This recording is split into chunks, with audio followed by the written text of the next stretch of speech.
It's easy when you finally find yourself in a good job to stop pursuing mental development. Have you heard about the accelerated learning curve? From birth up until the time we are about 18, our learning curve is dramatic, and our capacity to learn during this period is just staggering. We learn a tremendous amount very fast. We learn our language, our culture, our history, science, mathematics, everything. But guess when this learning curve starts to taper off? When we get our first job, usually. Now sometimes, for some people it will continue, but sure enough, here's where it usually levels off. If there are no more exams to take, if there's no demand to get out paper and pencil, why read any more books? Now you will just learn by some experience, just getting out there and by doing it wrong and doing it right and stumbling around. You learn some. But can you imagine what would happen if you kept an accelerated learning curve all the rest of your life? Can you imagine what you could learn to do, the skills you could develop, the capacities you could have? So here's what I'm asking you to do.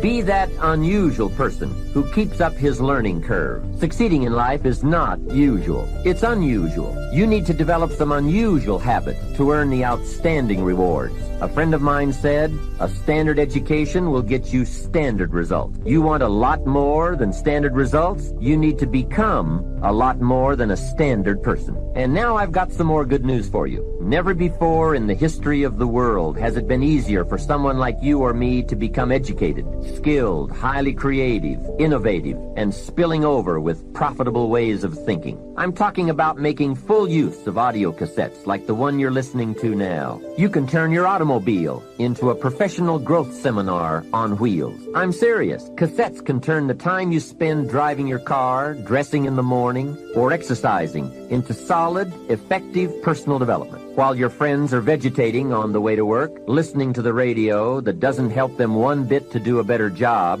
you're picking up new negotiating skills, better sales technique, or a new creative way to solve problems. Keep building your library of fine, quality cassette resources. There isn't a better place you can put a few dollars every month. Become a student of good ideas, wherever they can be found. Always be on the lookout for a good idea.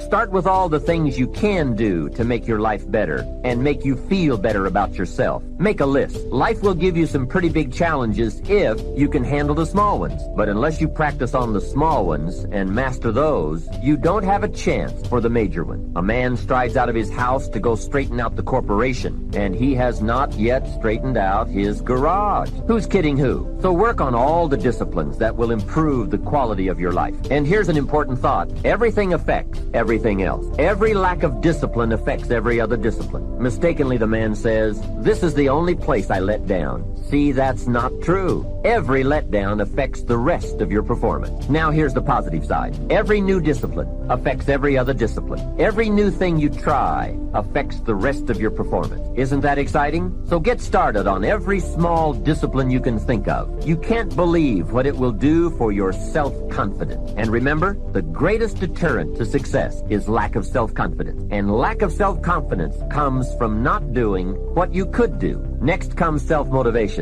And really, it's the only kind of motivation there is. Self-motivation. I was on a lecture tour in Australia not long ago, and the press interviewed me. And they asked me, "Mr. Rohn, are you one of those American motivators?" I said, "No, I'm a businessman. I can share my ideas and my experiences, but people have to motivate themselves." Hey, I found out you can't change people. They can change themselves, but you can't change them. Lord knows, I've tried. I had a super group of salespeople back in those early days, and I said, I'm going to make them successful if it kills me. Guess what? I almost died. You can't do that. In management, we learn good people are found, not changed. If you want good people, you have to find them. That's the best answer I can give you. If you want motivated people, you have to find them, not motivate them. The first rule of management is don't send your ducks to Eagle School. Why? Because it won't work. I've tried it all. I picked up a magazine not long ago in New York, which had a full-page ad in it for a hotel chain. The first line of the ad read, "We do not teach our people to be nice." Now that got my attention.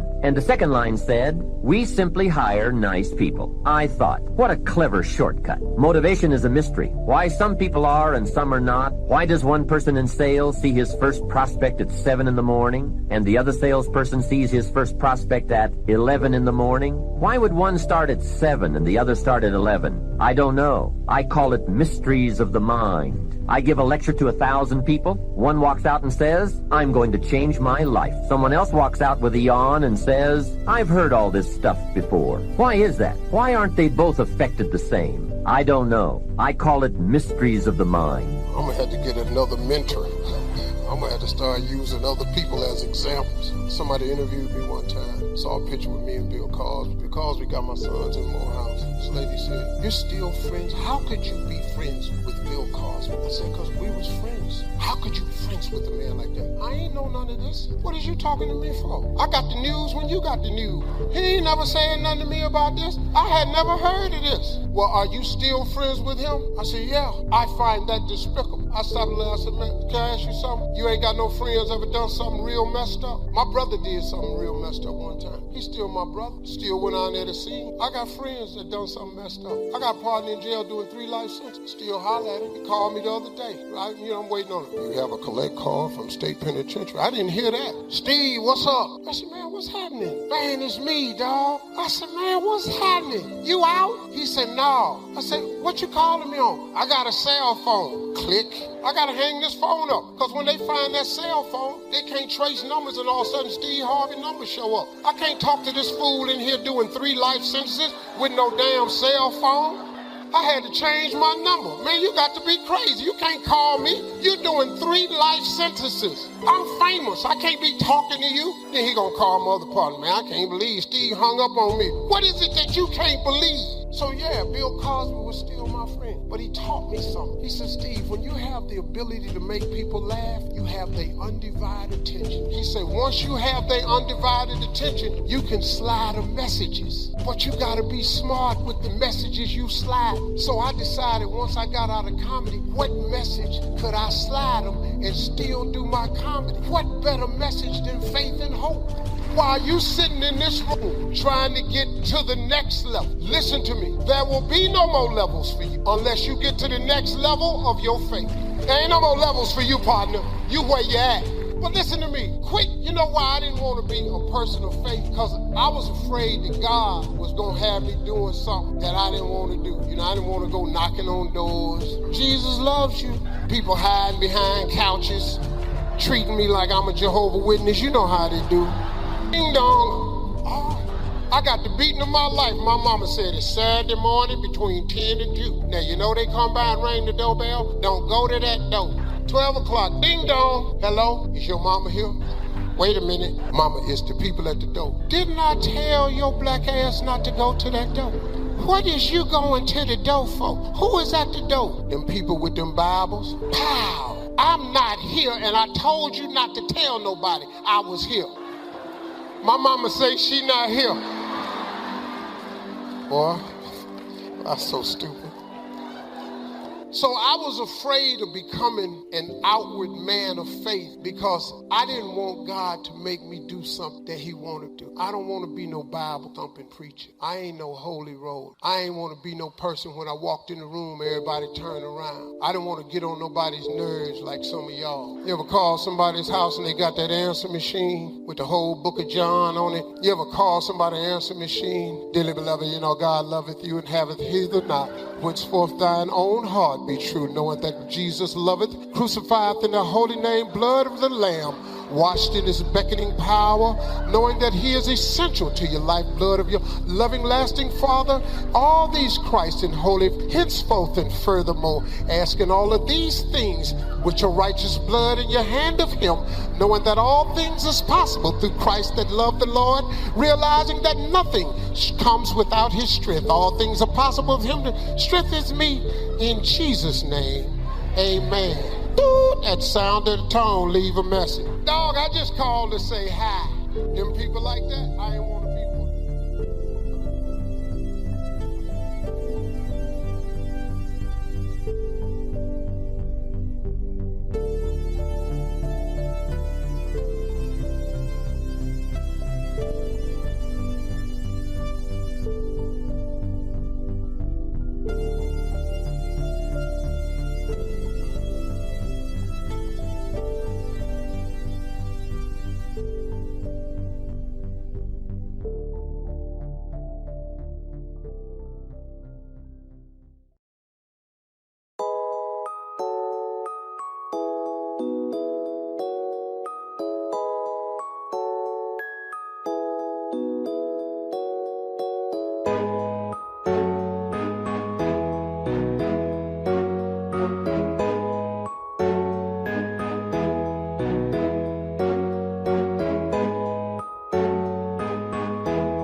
There are 3 ways to learn from other people. The first is to listen to the cassettes and read the books by and about people who've accomplished great things. All the successful people I know and work with around the world are good readers. They just read. They are so curious that they are driven to read because they just have to know. It is one of the things they all have in common. Here's a good phrase: all leaders are readers. And they use cassette programs too, especially while they're in the car or during other times when they can't read. Cassettes can help all of us easily pick up new ideas and new skills. Did you know there are cassettes and books on how to be stronger, more decisive, a better speaker, a more effective leader, have a better effect on other people, become more loving, develop personality, get rich, develop influence, become sophisticated, and people don't use them? How would you explain that? Did you know that hundreds of successful people have written their stories in books and told how they did it on cassettes like this, and people don't want to listen? How would you explain that? The guy's busy, I guess. He says, well, yeah, if you worked where I work, by the time you struggle home, it's late. You've got to have a bite to eat, watch a little TV, and get to bed. You can't stay up half the night and read. And this is the guy that's behind on his bill. He's a good worker, hard worker, sincere. But remember, you can be sincere and work hard all your life and wind up broke, confused, and embarrassed. You've got to be better than a good worker. You've got to be a good reader, a good listener. At least you could hear a good cassette on the way home, right? Now, you don't have to read or listen to educational cassettes half the night. Although if you're broke, it's a good place to start. But here is all I ask. Just 30 minutes a day. That's all. Stretch it to an hour if you can, but at least 30 minutes. Half rich isn't bad. 30 minutes. Hear or read something challenging, something instructional, at least 30 minutes a day. And here's the next key. Every day. Don't miss. Miss a meal, but not your 30 minutes. Hey, you can get along without some meals, but you can't get along without some ideas, examples, and inspiration. There's a Bible phrase that says, humans cannot live on bread alone, or food alone. It says the next most important thing to bread is word. Words nourish the mind. Words nourish the soul. Humans have to have food and words to be healthy and prosperous. Make sure you have a good diet of words every day. I told my staff one day, some people read so little they have rickets of the mind. And also remember, to properly feed the mind, you must have good balance. Don't just read or listen to the easy stuff. You can't live on mental candy. The point is, engaging people have that kind of energy. It doesn't matter who they are, where they are, they have that kind of experience. So what you and I got to do is we got to tap that out. So how many of you have had times when you were in the flow, where energy was going through you? Like, you didn't have to think about it. The right thing was said, the right thing came out of you. Who's been in this place before? Say I. Oh, come on, say I. Who's ever had a time when you did something, after you did it, you thought, I can't believe I said that. I can't believe I did that. That was so stupid. Who's done this before? Say I. Who's done something where after you did it, you went, that was me. I don't know how I did that shit. That was cool shit. Who's ever impressed yourself? Say I. Now, you're the same person. How come one situation you're an idiot, the other one you're brilliant? Who's ever forgotten how to spell your own, how to remember, let's say, your own email or your home phone number, or how to spell a difficult word like the? Let me see your hands here. In fact, phone numbers are crazy now for most of us, right? Because now we have this outboard brain. If we lose this brain, we're screwed. I don't even know how to call my mom, for God's sakes, right? You don't know what to do when you don't have this thing. So the point of the matter is, if we increase the energy, it'll work. So now here's the thing. Where does energy come from? Does energy come from sleep? Yes or no? Really? Who here has ever slept 8 hours and still been tired as shit? Let me see your hands right here. Okay, so that wasn't it, right? Is it food that gives you energy? Really? Really? Thanksgiving's coming. I know what you're going to do, right? You're going to get to Thanksgiving. It's about giving thanks. You're going to take care of this nurtured body of yours. You're going to say, no, give me the vegetables, a little this, a little that, right? Now, what do people do at Thanksgiving? What do? Eat everything within reach. And when you're totally stuffed and you can't have another bite, and you say, I'll never what? I'll never eat again. And somebody goes, pumpkin pie? You go, okay. Come on, who knows what I'm talking about here? And by the way, what happens after? You feel like going for a run? What do you want to do at the end of that meal? Tell me what. Who here has ever fasted for 5, 6, 7 days or more, gone on a fast? Does your energy increase or decrease as you no longer eat? Which one? Increases massively. So if it's not food and it's not sleep, don't get me wrong, those are useful, then what is it? The answer is, it's psychology. It's a mindset. It's a decision inside yourself where you say, I will no longer tolerate low energy in my life, because low energy equals shit relationship. That's a technical term. Low energy means low, lousy business. Low, poor energy means I no longer have the impact on my children, someone else with greater energy is going to. And if we can find a way to increase our energy, and here's the good news about it, it's psychology and it's movement. The way you move will create it. For the kingdom of heaven is as a man traveling into a far country, who called his own servants and delivered unto them his goods. And unto one he gave 5 talents, and to another 2, and to another 1, and to every man according to his several ability, and straightway took his journey. Then he that had received the 5 talents went and traded with the same, and made them other 5 talents. And likewise he that received 2, he also gained other 2. But he that had received 1 went and digged in the earth, and hid his Lord's money. And after a long time the Lord of those servants cometh and reckoneth with him. And so he that had received 5 talents came and brought other 5 talents, saying, Lord, thou hast delivered unto me 5 talents. Behold, I have gained besides him 5 talents more. Look at me, God, I did good. That's not in your Bible, that's in mine. His Lord said unto him, Well done, thou good and faithful servant. Thou hast been faithful over a few things. I will make thee rule over many things. Enter into the joy of the Lord. He also that had 2 talents came and said, Lord, thou deliverest unto me 2 talents. Behold, I have gained 2 other talents beside them. And his Lord said unto him, Well done, good and faithful servant. Thou hast been faithful over a few things. I will make thee ruler over many things. Enter thou into the joys of the Lord. Then he which had received the 1 talent came and said, Lord, I knew that thou art a hard man, reaping where thou hast not sown, and gathering where thou hast not strewn. And watch this closely. I was afraid, and I went and hid thy talent in the earth. And lo, there thou hast that which is thine. His Lord said unto him, Thou wicked and slothful servant, thou knewest that I reap where I sowed not, and gather where I have not strawed. Thou oughtest therefore to have put my money to the exchangers, and then at my coming I should have received mine own with usury. Take therefore the talent from him, and give it unto him which have 10 talents, for unto everyone that hath shall be given, and he shall have abundance. But from him that hath not, it shall be taken away that which he seemeth to have. Can the church say amen? Remain standing. I'm going to pray with you while you're standing. I do that so that you can't sleep while I'm preaching. Tonight I'm going to talk to you about the instinct to increase. The instinct to increase. Say that with me. The instinct to increase. Say it again. The instinct to increase.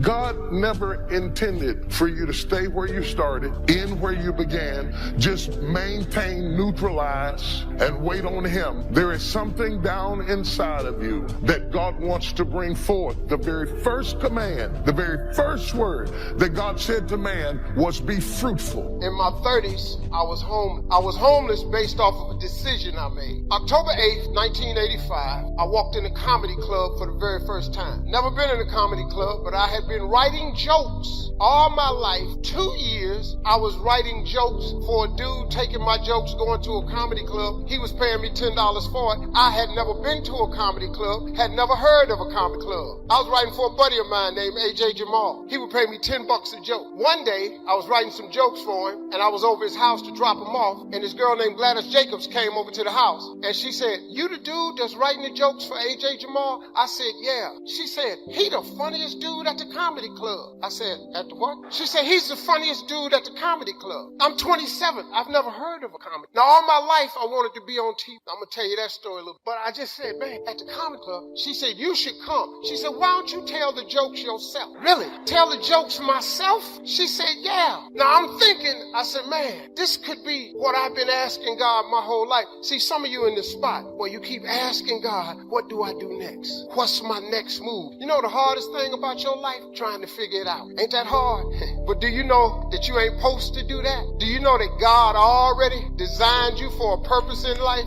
And if you would just simply ask God what it was, he could guide you to it, and the search for what I'm supposed to do would be over. But oh no, we so busy figuring it out. I got news for you. How to do something, the how-to is none of your business. That's what I never knew. So I was just wanting, man, to just be on TV since I was a little kid. And this girl said, come to the comedy. So I go to the comedy club with her. She said, we gonna go Tuesday night. I want you to sign up to perform next week. And then I want you to see how I go first. I said, cool. So I went, I walked in the comedy club. I signed up for the following week. And I sit down. I didn't have no money back then. This girl named Gladys Jacob bought me some chicken wings and grapefruit juice. And I was sitting there watching. There's supposed to be 10 dudes perform. 9 of them went up. Now, I ain't laughed all night. She said, you're not laughing at none of these jokes. You know why? Because what they were doing was my actual gift. It was the thing I've been doing my whole life. So I wasn't laughing at their joke because I knew everything they was going to say. And I knew everything they should have said where the joke would have really been funny. So I'm just sitting there just a student, man.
Believing something can be done paves the way for creative solutions. Believing something can't be done is pure destructive thinking. This applies to all situations, little and big. Political leaders who don't genuinely believe that permanent world peace can be attained will fail in their pursuit of peace, because their minds will be closed to creative ways to bring about peace. Likewise, the salesman who doesn't believe that that prospect can be sold won't sell that prospect. But, and this is the important part, you can find solutions to business and personal problems if you believe you can. You can find a way to buy a new, larger home if you believe you can. Belief releases your creative power. Disbelief puts the brakes on. Belief is basic to creative thinking. Now, here are 2 suggestions that are guaranteed to help you develop your ability to think creatively. First, eliminate the word impossible from your thinking and speaking vocabularies. Impossible is a failure word. The thought, it's impossible, sets off a chain reaction of other thoughts to prove it's impossible. Second, conduct this experiment. Think of something special you've been wanting to do but felt you couldn't. Buying a new television, or taking a trip to Europe, or taking a dancing class, or whatever. Now, make a list of the reasons why you can do it. Many of us defeat our desires simply because we concentrate on why we can't achieve them. But for successful people, the only thing worthy of mental attention is why they can. So find the reasons you can do the special things that you want to do, and then put those reasons to work to accomplish them. Dr. Werner von Braun, the scientist who was so instrumental in our manned space flight program, once said something very significant. He said, "Man belongs where man wants to go." Now, that's the kind of attitude that gets things accomplished, that gives rise to positive, creative thoughts. That's the exact opposite of the kind of thinking that holds so many people back. I call that kind of thinking traditional thinking. You see, traditional thinking is the enemy of creative thinking. The traditional thinker's mind is paralyzed. The traditional thinker says, it's been this way for 100 years, so it must be good, and it's got to stay this way. Why should we change? Well, I'll tell you why change is worth risking. Change is what brings about progress. Personal progress, work progress, world progress. If you want success, the only way you're going to get success is through change. Taking some risk, thinking of new, different, creative approaches to your work, your life. Average people always have resented progress. And in passing, let me define average for you. Average should be defined as the worst of the best and the best of the worst. Average people raised their voices in objection when the first automobiles appeared, on the grounds, they said, that it was natural for us to walk and ride horses. Average people protested when the airplane appeared because people somehow had no right or business flying. Around the turn of the century, a sales executive came up with what he called the scientific principle of sales management. Oh, it received a lot of attention in those days. It even found its way into some textbooks. That principle stated that there is only one best way to sell a product, and the salesperson's job is to find that way and never deviate from it. Well, the truth is that there is no one best way to do anything. There's no one best way to mow a lawn, decorate an apartment, or run a business, or sell a product. There are as many best ways as there are creative minds. Nothing grows in ice. If we let traditional thinking freeze our minds, new ideas can't grow. So, here are some specific ways to fight traditional thinking. Become receptive to new ideas. Welcome new ideas. Destroy those thought repellents. Won't work, can't be done, it's useless, or it's stupid. Become an experimental person. Break up your fixed routines. Expose yourself to new restaurants, new books, new theaters, or new friends. Take a different route to work some days, and take a different vacation this year. Do something new and different this weekend. If you work in distribution, develop an interest in production, accounting, finance, and the other elements of business.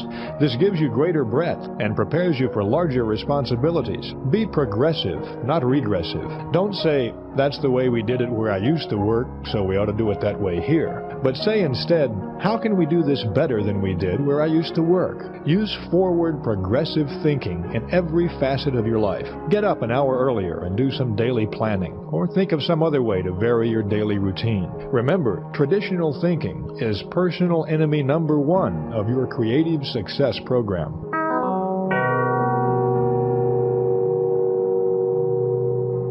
Every day, we are reminded of one of the most basic facts of business life in this country. Successful businesses are always looking for new, innovative, and better ways of doing things.